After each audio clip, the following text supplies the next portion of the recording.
The brilliance of marketing directly to your patients on social media is that you know what you offer, you know what services, and you know who you're speaking to, you know who your patients are, and you know what message you want to tell them.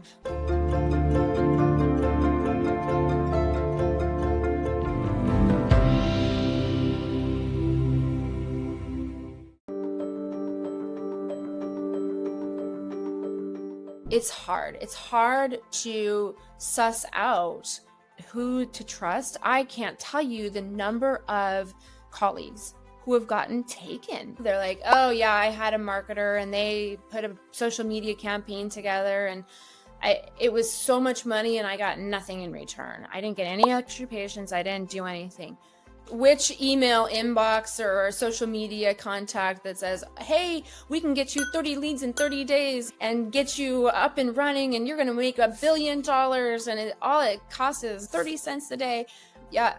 Number one, I'm not a very trusting human, but number two, it's hard. Don't forget, if you want more about the business of orthobiologics, I have a podcast, or you can go on my website, The Business of Orthobiologics, and tune in. And so the problem is these people don't know you, don't know what you offer, and don't know your patients. So of course it didn't work. Why would it work? They are just marketing, and like you're marketing a candy bar, and they're applying those strategies to the medical space, but that's not the same. So the brilliance of marketing directly to your patients on social media is that you know what you offer, you know what services, and you know who you're speaking to, you know who your patients are, and you know what message you want to tell them, where to find you, how you can help them. It's really that simple. And so I think that's the brilliance of not relying on a marketer, but relying on your knowledge of your patient and the knowledge of what you do to help serve them and get them the outcomes that they need. So like for marketing, right, in healthcare, where should you start? You should start with free traffic, right? You should don't start with paid. You have to know and experiment with what your message is and what's resonating, and ask your patients, why did you come see me? What made you pull the trigger? Or do some market research. That's legitimately market research. Ask your patients what made them come in, what they're seeking. Did they search on the internet? What did they find? I just talked to the patient today about, they're like, oh, I know it's probably bad to search. I'm like, no, it's Dr. Google. What did you find?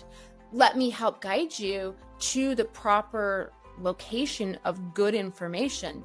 And then the one step further is, why don't I provide you with that really good information? And then the next step is, why don't I video that good information and put it on the web so now my patients can find it when they're asking those questions. It'll be me, and they'll be like, oh my gosh, I know that doctor, I trust that doctor, I like that doctor, I didn't know she offered these services. Awesome. I'm gonna call them right now. I already know where they are. This is great. And that was unpaid traffic, right? That you didn't have to pay for that marketing. You can just put it on YouTube and put it out there on social media, or put it on Facebook and put a little video. And that is, I think, where you start for healthcare marketing, is just speaking to your patients, doing the market research with your patients, and using your voice and your personality and your style of taking care of your patients, because they already know and like and trust you, and they're seeking out care from you.